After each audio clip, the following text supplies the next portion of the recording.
The Tesla's chrome gleamed like a weapon in the morning sun as Karen's laughter echoed across the marina parking lot. "You think you can intimidate me?" she shrieked, her manicured nails drumming against the hood of Marcus's car that she'd deliberately blocked in. The forklift's engine roared to life behind her, its steel prongs sliding beneath her pristine Model S with surgical precision. Karen's face went white as porcelain. "You wouldn't dare," the hydraulics hissed. 20 feet of dark lake water waited below the dock, and Marcus Chen had absolutely nothing left to lose. The morning sun cast long shadows across Clearwater Marina as Marcus Chen pulled his battered Honda Civic into the employee parking lot at 5:47 a.m., 13 minutes early. The way his grandfather had taught him, "Punctuality shows respect," the old man used to say, back when respect meant something in this world. Marcus rubbed his eyes, feeling the weight of another sleepless night. Between his job running the marina's equipment yard and his evening shifts at the auto shop, he was pulling 16-hour days just to keep his head above water. The medical bills from his daughter Emma's surgery were mounting like storm clouds, and his ex-wife Sarah's lawyer had been calling about overdue child support. Again, the marina was his sanctuary, though the one place where his mechanical skills actually mattered, where he could lose himself in the honest work of maintaining boats and equipment. He'd been the head of operations here for 3 years, ever since old Mr. Peterson had recognized his knack for keeping the ancient forklifts and boat hoists running when any sane person would have scrapped them. As he walked toward the equipment shed, Marcus noticed something that made his stomach drop. Parked directly behind his Honda, so close their bumpers nearly touched, sat a gleaming white Tesla Model S. The luxury sedan blocked his car completely, its owner nowhere in sight. "Are you kidding me?" Marcus muttered, checking his watch. He had exactly 2 hours before his shift at Tony's Auto ended, and he needed to pick up Emma for her follow-up appointment. The 7-year-old had been looking forward to it all week, because she enjoyed doctor visits, but because afterward, he'd promised to take her for ice cream and let her help him work on Mrs. Rodriguez's boat engine. Marcus looked around the empty parking lot, then back at the Tesla. The car's license plate read Deserve One, which seemed about right for someone inconsiderate enough to block in a working man's only means of transportation. He pulled out his phone and called the marina's main office, hoping Janet, the weekend receptionist, might know whose car it was. "Chen, you're there early." Janet's voice crackled through the phone. "Yeah, listen, someone's blocked me in. White Tesla, license, plate Deserve One. Any idea whose it is?" A pause. "Oh boy, that's Karen Whitman. She bought the 60-foot Azimuth in slip 47 last month. Real piece of work. That one. She's probably having breakfast at the yacht club. Want me to call over there?" Marcus felt a familiar knot form in his stomach. He'd heard about Karen Whitman from the other marina employee, a real estate developer's wife who treated the staff like furniture and threw tantrums when things didn't go her way. "Yeah, if you could. I need to be out of here by noon." "I'll try. But Marcus, she doesn't exactly prioritize other people's schedules." 20 minutes later, Marcus was still waiting when he saw a woman in designer athleisure walking toward the Tesla, a half-empty mimosa glass in one hand and her phone pressed to her ear with the other. Karen Whitman was exactly what Marcus had expected: bottle blonde, surgically enhanced, and radiating the kind of casual cruelty that came with never having to worry about money. She looked to be in her early 40s, though it was hard to tell through all the cosmetic work. Her yoga pants probably cost more than Marcus made in a week. "Excuse me," Marcus called out, jogging over before she could get in her car. "Ma'am, I think you might have accidentally blocked me in." Karen looked up from her phone, her expression shifting from mild annoyance to outright disdain as she took in Marcus's work clothes and calloused hands. "I'm sorry, and you are?" "Marcus Chen. I work here at the marina. That's my car you're parked behind." He gestured toward his Honda, keeping his voice level and polite despite the growing irritation in his chest. "Oh." Karen glanced at the Honda like it was something she might scrape off her shoe. "Well, I'm sure you can wait a few minutes. I'm having a very important conversation with my contractor about the new guest house." She turned back to her phone. Dismissing him entirely, Marcus felt heat rise in his cheeks. "Ma'am, I really need to move my car. I have an appointment and I'm sure your appointment can wait," Karen said without looking up. "I pay a considerable amount of money to keep my boat here, which means I contribute to your salary. So please, show some patience." The condescension in her voice hit Marcus like a slap. He'd dealt with entitled customers before, but something about Karen's casual assumption that his time meant nothing pushed him over an edge he didn't know he'd been walking. "Look, I'm asking nicely," Marcus said, his voice tight with controlled anger. "I need to get my daughter to a doctor's appointment. Could you please just move your car?" Karen finally looked at him, and Marcus saw something flicker in her eyes, a kind of predatory amusement, like a cat that had just spotted a mouse. "Your daughter," she said, her voice dripping with fake sympathy. "Well, that's very sad. But you see, I was here first, and frankly, your personal problems aren't my concern. Maybe if you'd worked harder in school, you wouldn't be in this position." The words hit Marcus like a physical blow. Images flashed through his mind, his grandfather working 3 jobs to put him through college, the engineering degree he'd never been able to use after the recession, the choice between his marriage and his principles, when Sarah had wanted him to take that job with her father's corrupt construction company. "You don't know anything about me," Marcus said quietly. "Oh, but I do," Karen smiled, a cold, calculating expression. "I know you're the kind of person who parks a junker like that in a marina, where the average boat costs more than most people's houses. I know you're standing here arguing with someone who could have you fired with a single phone call to the right person. And I know that you're exactly where you belong, working with your hands, because you're not smart enough for anything else." Something inside Marcus snapped. He looked at Karen's Tesla, then at the forklift parked 20 feet away next to the boat ramp. The same forklift he'd used just yesterday to move a broken-down yacht trailer out of the way. The same forklift that could easily lift 5,000 pounds. A Tesla Model S weighed about 4,600 pounds. "You know what?" Marcus said, his voice suddenly calm. "You're absolutely right. I do work with my hands. And you know what these hands are really, really good at?" Karen's smirk faltered slightly. "What are you talking about? Operating heavy machinery?" Marcus walked over to the forklift, his movements deliberate and unhurried. The machine was already warmed up from his morning equipment. Check a 2018 Toyota 8 FGU25 with enough hydraulic force to lift Karen's precious Tesla like it weighed nothing at all. "What do you think you're doing?" Karen's voice had lost its mocking tone. Marcus started the engine. The diesel rumbled to life with a deep, mechanical growl that seemed to vibrate through the morning air. He adjusted the forks to their lowest position and began backing toward the Tesla. "You said I should show some patience," Marcus called over the engine noise. "Well, I've been patient for 3 years while people like you treated me like garbage. I've been patient while working 2 jobs to pay for my daughter's medical bills. I've been patient while my ex-wife's lawyer calls me about money I don't have." The forklift's backup alarm began beeping as Marcus aligned the forks with the Tesla undercarriage. "Stop!" Karen shrieked, running toward her car. "You can't do this. Do you have any idea how much that car costs? About 90,000, I'd guess." Marcus positioned the forks precisely under the Tesla's frame. "That's roughly what I owe in medical bills right now. I'll have you arrested. I'll sue you for everything you have." Marcus laughed a sound, completely devoid of humor. "Sue me for what? I don't have anything. That's the beautiful thing about having nothing to lose, Karen. It makes you free." He began raising the hydraulics. The Tesla's front wheels lifted off the asphalt with mechanical precision. Karen's face went white. "Put it down. Put it down right now. You know what you said about me being exactly where I belong." Marcus continued raising the Tesla, its rear wheels now clear of the ground. "You're right. I belong right here, doing exactly what I'm doing right now." The forklift's hydraulics hissed as the Tesla rose higher, its undercarriage gleaming in the morning sun. Karen stood frozen, her mouth opening and closing like a fish out of water. Marcus looked past her to the boat ramp, where the concrete sloped down into 20 feet of dark lake water. The same ramp where careless boat owners launched their vessels every weekend, where the water was deep enough that the Coast Guard had to use divers when someone dropped something valuable. "The way I see it," Marcus said conversationally, "you have 2 choices. You can move your car keys to me and drive away, or you can watch me give your Tesla a nice, refreshing swim." "You're insane," Karen screamed. "You can't do this, ma'am. I've been working around water." 3 days after the Tesla incident, Marcus was elbow-deep in the engine compartment of a 45-foot Bertram when he heard the crunch of expensive shoes on gravel behind him. He didn't need to look up to know his peaceful morning was about to end. "Marcus Chen?" The voice was crisp, authoritative, and carried the particular brand of menace that came with a law degree and a 3-piece suit. Marcus wiped his hands on a shop rag and turned around. 2 men stood behind him in the marina's equipment yard. The first was tall and lean, with silver hair and the kind of predatory smile that sharks probably envied. His companion was younger, broader, with the build of someone who'd played college football before discovering that intimidation paid better than athletics. "I'm Marcus," he said, keeping his voice steady. "And you are?" "Jonathan Blackwood, attorney at law." The silver-haired man extended a business card between 2 manicured fingers.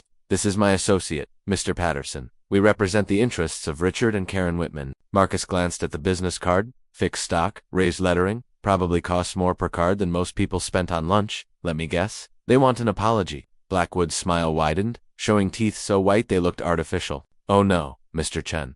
They want considerably more than that." The lawyer opened a leather briefcase and withdrew a manila folder thick enough to choke a horse. "Assault, criminal, threatening, destruction of property, intentional infliction of emotional distress, interference with business relations."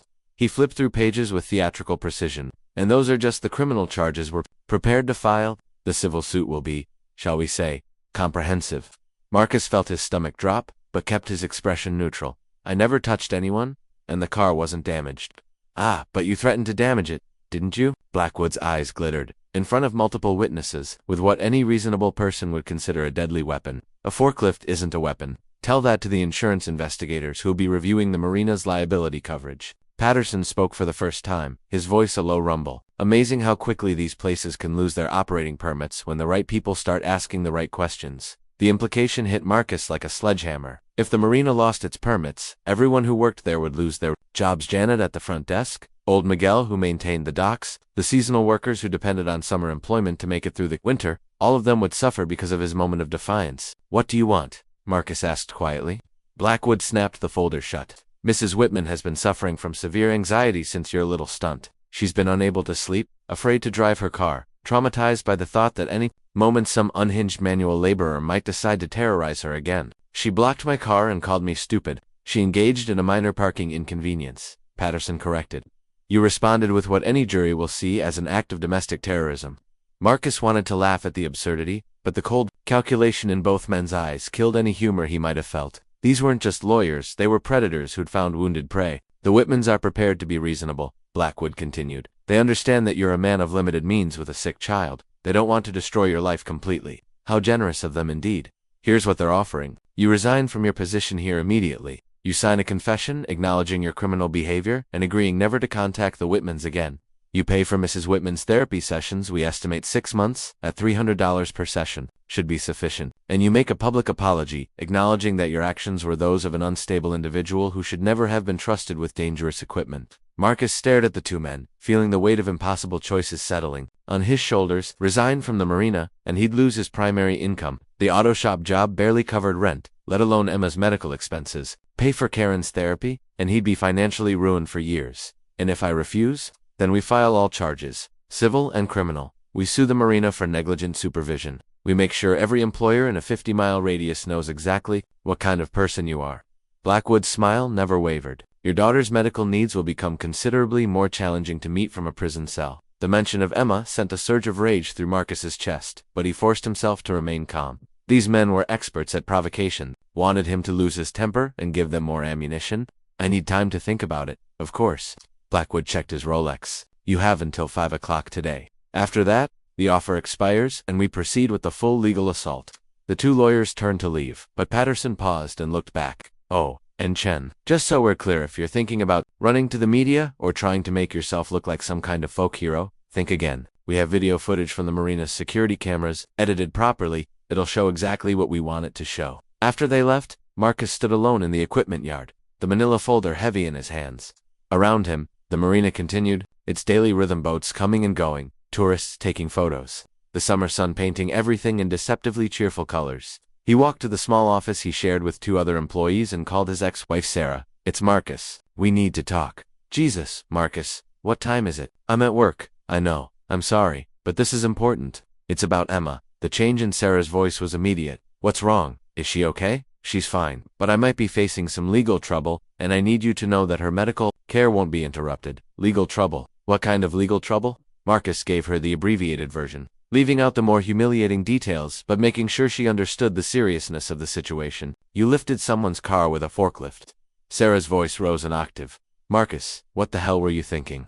"I was thinking about getting to Emma's appointment on time by threatening some rich woman. Do you have any idea how this makes you look? How it makes me look?" Marcus closed his eyes, feeling the familiar weight of Sarah's disappointment. It was the same tone she'd used when he'd refused to take the job with her father's construction company, the same judgmental edge that had slowly eaten away at their marriage. "I'm not calling to debate this, Sarah. I'm calling to let you know that if I go to jail, Emma's medical coverage might get complicated. If you go to jail." Sarah's voice cracked. "Marcus, she's 7 years old. She can't lose her father. I know that. But these people aren't giving me many options." There was a long pause on the other end of the line. When Sarah spoke again, her voice was softer, more like the woman he'd once loved. "What can I do to help?" The question caught Marcus off guard. For all their problems, Sarah had never stopped loving Emma, and she'd never stopped believing that. Marcus was a good father, even when she'd stopped believing he was a good husband. "Just, if something happens to me, make sure she knows why I did it. Make sure she understands that sometimes people have to stand up for what's right, even when it costs them everything." "Marcus, I have to go. Sarah, I'll call you tonight." Marcus hung up and sat in the quiet office, staring at the legal documents spread across his desk. Through the window, he could see the spot where he'd confronted Karen 3 days ago. The forklift sat in the same position, innocent and mechanical, giving no hint of the chaos it had unleashed. His phone buzzed with a text message from an unknown number. "Saw the video on YouTube. You're a hero, man. Don't let them break you. Marcus frowned and opened his browser, searching for Marina Forklift Tesla. What he found made his blood run cold. Someone had recorded the entire confrontation and posted it online. The video had already been viewed over 200,000 times, with comments ranging from supportive to vitriolic. The title read, "Working Man Destroys Entitled Karen with Epic Forklift Justice." As he scrolled through the comments, Marcus realized that his private moment of defiance had become public entertainment. People were sharing the video, creating memes, turning his desperation into a viral sensation. His phone rang. The caller ID showed the Marina's main number. "Marcus, it's Mr. Peterson." The Marina owner's voice was tight with stress. "I need you in my office now." Peterson's office overlooked the main harbor, its walls covered with decades of nautical charts and photographs of happier times. The old man sat behind his desk like a captain weathering a storm, his weathered face creased with worry. "Sit down, son." Marcus took the chair across from Peterson's desk, the same chair where he'd been offered the job 3 years ago when the Marina was struggling and needed someone who could fix anything with moving parts. "I've been getting calls all morning," Peterson said without preamble. "Lawyers, insurance companies, reporters. Half the people want to give you a medal, and the other half want to see you burned at the stake." "Mr. Peterson, I can explain." The old man held up a weathered hand. "I don't need explanations, Marcus, I need solutions. The Whitmans are threatening to sue us into bankruptcy. Their lawyers are claiming we're liable for your actions because we gave you access to the equipment." Marcus felt the walls closing in. What does the... By 6 o'clock that evening, Marcus had missed Blackwood's deadline by exactly 1 hour. He sat in his small apartment, Emma curled up beside him on the couch watching cartoons, while his laptop displayed a screen that would have given the legal team nightmares. The original YouTube video had exploded to over 2 million views. But more importantly, Marcus had spent the afternoon doing what any good mechanic does when faced with a complex problem. He'd taken it apart piece by piece to see how it really worked. What he'd found was better than he could have hoped for. "Daddy, why do you keep smiling at your computer?" Emma asked, looking up from her coloring book with the same curious expression she'd inherited from her mother. "Because sometimes, sweetheart, the bad guys make mistakes that help the good guys win." Emma nodded sagely, as if this made perfect sense, and returned to coloring what appeared to be a purple dinosaur driving a forklift. Marcus's phone rang. The caller ID showed a number he didn't recognize, but he'd been getting calls from reporters all day. "Mr. Chen, this is Amanda Rodriguez from Channel 7 News. I know you've been refusing interviews, but I think you'll want to hear what I have to say.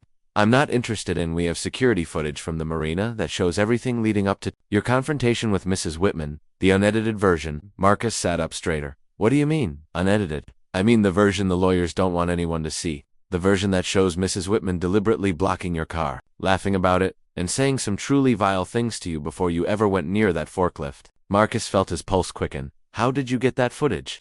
"Let's just say not everyone at the Marina appreciates how the Whitmans treat the staff. Can you meet me at Rosie's Diner on Route 9 in an hour? I think it's time people heard your side of the story." An hour later, Marcus sat across from Amanda Rodriguez in a vinyl booth that had seen better decades. The reporter was younger than he'd expected, maybe early 30s, with the kind of determined energy that suggested she'd fought her way up from small market television to land a job in the city. "Before we start," she said, setting up a small recording device between them, "you should know that the Whitmans people have been calling my station all day, threatening lawsuits if we air anything that makes them look bad. And my news director told them to go to hell." Amanda smiled. Turns out she grew up working class too. She doesn't appreciate rich bullies trying to suppress the news. Marcus found himself liking this woman already. "What do you want?" "To know everything. But first, watch this." Amanda pulled out a tablet and queued up a video file. The footage was crystal clear, much better quality than the viral phone video that had been circulating. It showed the entire confrontation from start to finish, including audio of Karen's classist remarks and her deliberate refusal to move her car. "Jesus," Marcus whispered as he watched himself on screen. "I look like I'm about to have a heart attack." "You look like a man who's been pushed too far," Amanda corrected. "Tell me about your daughter." For the next 40 minutes, Marcus told his story. Not just about the confrontation, but about Emma's surgery, the medical bills, the sick workdays, the constant struggle to stay afloat while maintaining his dignity and his principles. Amanda listened without interruption, occasionally making notes, her expression growing more sympathetic as the story unfolded. "One more question," she said finally. "The Whitmans' lawyers are painting you as an unstable, dangerous person who shouldn't be trusted around heavy machinery. How do you respond to that?" Marcus was quiet for a moment, thinking about Emma's purple dinosaur drawing, about his grandfather's lessons on respect, about the choice between backing down and standing up. "I've been operating heavy equipment for 15 years without a single accident," he said finally. "I've never been arrested, never been sued, never hurt anyone. But I watched a woman treat me like garbage because she thought my time didn't matter, because she thought people like me don't deserve basic human respect. And for just one moment, I decided to show her what happens when you push someone to bar. Any regrets? Marcus thought about the legal troubles, the stress, the way Emma had asked him why he seemed so worried lately. Yeah, he said, I regret that it took me so long to stand up for myself. The interview aired the next morning during the breakfast news segment. By noon, it had been picked up by 3 national networks. By evening, #Forklift Justice was trending on social media, and Marcus's phone had become unusable due to the constant stream of calls and messages. But the most important call came at 8 p.m., just as he was putting Emma to bed. Mr. Chen, this is Detective Sarah Murphy with the County Prosecutor's Office. We need to talk. Marcus's heart sank. Are you calling to arrest me? Actually, no. I'm calling because we've received some interesting information about the Whitmans that I think you'll want to hear. Can you come in tomorrow morning? Detective Murphy's office was a study in organized chaos, case files stacked everywhere, a whiteboard covered in notes and photos, and the faint smell of coffee that had been brewing since sometime in the previous century. Sit down, Mr. Chen, Murphy said, gesturing to a chair across from her desk. She was a compact woman in her 40s, with graying hair and the kind of eyes that suggested she'd seen enough human behavior to surprise her anymore. Before we start, I want you to know that we're not pursuing criminal charges against you. The district attorney reviewed the security footage and determined that your actions, while dramatic, don't rise to the level of criminal threatening. Marcus felt a weight lift from his chest. What about the civil suit? Well, that's where things get interesting. Murphy opened a thick file folder. It seems the Whitmans have a history of using litigation as a weapon. We've found at least 6 other cases in the past 5 years where they've sued working-class people for various perceived slights. She spread out a series of documents across her desk. A landscaper who allegedly damaged their sprinkler system sued for $50,000. A house painter who left a small scratch on their Tesla sued for $25,000. A waitress who spilled wine on Karen's dress sued for emotional distress. Marcus stared at the papers, feeling sick. Did they win? Every single time. Not because they had valid cases, but because their targets couldn't afford to fight back. They'd settle for whatever they could scrape together, and the whip would move on to their next victim. So why are you telling me this? Murphy leaned back in her chair. Because this time, they picked the wrong target. Your story has gone viral, Marcus. People are paying attention, and when people pay attention to bullies, they start looking closer at their other behavior. She pulled out another set of documents. We've also been investigating Richard Whitman's construction company. Turns out they've been billing the county for materials they never delivered, paying workers under the table to avoid taxes, and using substandard concrete in municipal projects. Marcus felt a surge of vindication. So they're criminals. They're about to be defendants in a federal fraud investigation, Murphy corrected, which means their lawyers are going to be very busy defending them instead of attacking you. What does that mean for me? It means you just became the least of their problems. Murphy smiled, but there's more. We've been contacted by some of their previous victims, people who saw your story and decided they were tired of being afraid. They're talking about a class action suit. Marcus shook his head in amazement. 3 days ago, I was just trying to get to my daughter's doctor's appointment. 3 days ago, you became the spark that lit a very big fire. Murphy gathered up the documents. My advice, get yourself a good lawyer, because you're about to become a very wealthy man. As Marcus left the police station, his phone buzzed with a text from an unknown number. This isn't over. You have no idea who you're dealing with. KW. Marcus stared at the message for a moment, then typed back, You're right. I had no idea I was dealing with criminals, but I do now. He hit send and immediately blocked the number. That afternoon, Marcus was back at the marina, officially reinstated by a very relieved Mr. Peterson. The parking lot had become something of a tourist attraction, with people stopping by to take photos at the spot where the confrontation had occurred. It's the damnedest thing, Peterson said, as they watched a family pose next to the forklift. We've had more visitors this week than we usually get all summer. People are buying fuel, renting slips, booking fishing charters. That little stunt of yours might have saved the marina. Marcus was adjusting the hydraulics on the famous forklift when he heard a familiar voice behind him. Excuse me, are you Marcus Chen? He turned to see a woman in her 50s, well-dressed but not ostentatiously so, with kind eyes and a nervous smile. I am. Can I help you? My name is Patricia Summers. I was one of the people the Whitmans sued. The landscaper from 3 years ago. Marcus set down his tools. I remember reading about that case. I lost my business because of them. Had to declare bankruptcy. Lost my house. My marriage fell apart. ... Double quotes. She paused, wiping her eyes. But when I saw your video, when I saw someone finally stand up to them, I realized I didn't have to be afraid anymore. She pulled out a business card. This is my new lawyer. We're filing a wrongful lawsuit, suit A. 2 weeks later, Marcus stood in the conference room of Brennan and Associates, surrounded by more lawyers than he'd ever seen in one place. The class action lawsuit against the Whitmans had grown to include 14 plaintiffs, and the media attention had attracted some of the city's most prominent civil rights attorneys. The defendants have made an offer, announced Margaret Brennan, the lead counsel who'd taken Marcus's case pro bono after seeing his story on the news. She was a formidable woman in her 60s, with silver hair and the kind of courtroom presence that made opposing lawyers nervous. "What kind of offer?" asked Patricia Summers, who sat beside Marcus along with the other plaintiffs, a diverse group of working people whose lives had been disrupted by the Whitmans. "Legal terrorism, complete settlement of all claims, plus punitive damages totaling $2.3 million to be split among the plaintiffs," Brennan said. "In exchange, you all sign non-disclosure agreements and agree never to speak publicly about the Whitmans again." The room fell silent. For most of the people present, their share of the settlement would be life-changing money. Marcus did the math in his head. His portion would easily cover Emma's remaining medical bills and give them financial security for the first time in years.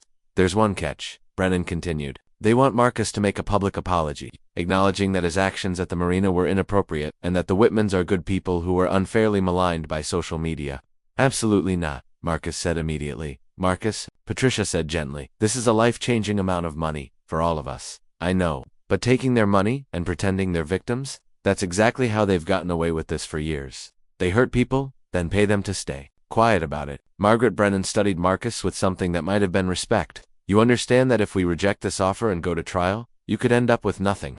Juries are unpredictable, and the Whitmans still have expensive lawyers. Then we roll the dice," Marcus said, "but I'm not taking blood money to let them off the hook." Before anyone could respond, Brennan's assistant burst into the room, her face flushed with excitement. "Ms. Brennan, you need to see this. It's all over the news."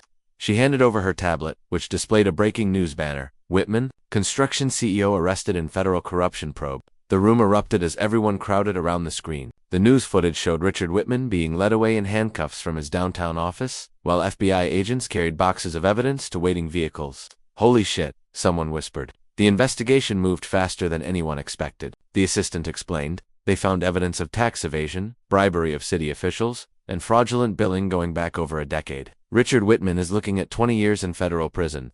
Margaret Brennan's phone was already ringing. She answered on the first ring, listened for a moment, then hung up with a grim smile. That was the Whitmans' attorney. "They're withdrawing their settlement offer." The room fell silent again, but this time the energy was different, electric with anticipation rather than heavy with decision. "What does that mean for us?" Patricia asked. "It means we go for everything," Brennan said. "Richard's criminal conviction will make our civil case much easier to prove, and with their assets about to be frozen by federal prosecutors, this might be our last chance to collect any damages." Marcus felt his phone buzzing with notifications.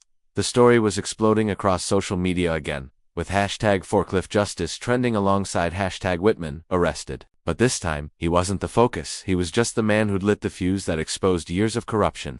3 hours later, Marcus was back at the marina when he saw the Tesla approaching. His first instinct was to reach for his radio and call security, but something made him wait. Karen parked in a proper space this time, far from any other vehicles. She sat in the car for several minutes before finally getting out, and Marcus was shocked by her appearance. The polished, predatory woman he'd confronted 2 weeks ago was gone, replaced by someone who looked like she hadn't slept in days. She walked toward him slowly, her designer clothes wrinkled, her makeup smudged. When she was close enough to speak, she stopped and just stood there for a moment, as if gathering courage. "I came to ... double quotes," she started, then stopped. "I wanted to ... Marcus waited, saying nothing. "My husband is going to prison," she said finally. "They're seizing our assets, our houses, everything. The lawyers say I might face charges too, for filing false lawsuits." "I'm sorry about that," Marcos said, and was surprised to find he meant it. Karen laughed bitterly. "Are you, after what I did to you? I'm sorry for your kids, if you have any. I'm sorry for anyone who's going to suffer because of choices they didn't make. We don't have children. Richard said they'd interfere with our lifestyle." She wiped her eyes with the back of her hand. "Do you know what the worst part is? I actually believed I was better than you. I thought my money made me important, made me worth more than..." She gestured vaguely at the marina, at Marcus's work. "Clothes. Karen? No, let me finish. I spent so many years looking down on people like you that I forgot what it felt like to be human. When you lifted my car with that forklift, for just a moment, I remembered what it was like to be powerless. And I hated it. I hated you for making me feel that way." Marcus studied her face, seeing something he'd never expected: genuine remorse. "But you were right," she continued. "I am exactly the kind of person who would block someone's car and not care about their sick daughter. I am exactly the kind of person who would sue innocent people just because I could. And you're exactly the kind of person who would risk everything to make sure your little girl got to her doctor's appointment." She reached into her purse and pulled out an envelope. "This is what's left of my personal account, before the feds freeze it. $23,000. It's not enough to make up for what I did to you, but it's all I have. Marcus stared at the envelope. I can't take that, please. I need to do one decent thing before this is all over. Then give it to the other people. You sued? Patricia Summers lost her house because of you. The painter? The waitress? Find them and make it right. Karen nodded slowly. I'll try. But Marcus, I want you to know that what you did that day, it wasn't just about parking spaces, or sick daughters, or any of that. You showed me who I really was. And even though it's probably too late to change anything, I needed to see it. She turned to walk away, then looked back one more time. For what it's worth, I hope Emma is doing well. She is, Marcus said. She's been asking me to teach her how to drive the forklift. Karen's smile was the first genuine expression he'd ever seen on her face. Something tells me she's going to be just fine. As the Tesla drove away for the last time, Marcus felt a strange sense of completion. The viral video, the lawsuits, the media attention, none of it had really been about him. It had been about something bigger, something that had needed to happen. His phone rang, Emma's ringtone. Daddy, guess what? Mommy says you're going to be on TV again. That's right. Sweetheart, is that okay with you? Are you going to tell them about the forklift again? Marcus laughed, looking out at the harbor where families were enjoying the late afternoon sun, where honest work was being done by honest people who deserved respect. I think I'm done talking about forklifts, Em. How about I tell them about you instead, about me, about how sometimes, when you love someone enough, you find the courage to stand up for what's right, even when it's scary. Daddy? Yeah, baby, I love you too. 6 months later, Marcus stood on the deck of his new boat, a modest fishing vessel he'd bought with his settlement money. Emma sat beside him, wearing a life jacket and holding a fishing rod that was almost as tall as she was. Daddy, why did those people try to hurt you? She asked. The question coming out of nowhere, the way children's questions often did. Marcus thought about how to answer. In the distance he could see the marina where it all started, now thriving with new business. And new management that treated all customers with equal respect. Sometimes, sweetheart, people with power forget that everyone deserves to be treated with kindness. And sometimes, someone has to remind them. With a forklift. Marcus laughed. No, baby. With courage. The forklift was just, ... dramatic effect. Emma nodded solemnly, then went back to watching her fishing line. A moment later, she looked up again. Daddy, if someone was mean to me, would you stand up for me too? Marcus put his arm around his daughter, feeling the weight of her trust and the lightness of a clear conscience. Always, Emma. No matter what it costs me, I will always stand up for you. As the sun set over the lake where a Tesla had never actually taken its threatened swim, Marcus Chen realized that sometimes the most important victories weren't about winning or losing. They were about remembering who you were and what you stood for, even when the whole world was watching. Especially then. The forklift was still at the marina, still doing honest work, moving honest cargo. But it had become something more than just a machine. It had become a symbol of the moment when an ordinary man decided that enough was enough. And in a world that often forgot the value of standing up for what's right, that was a story worth telling.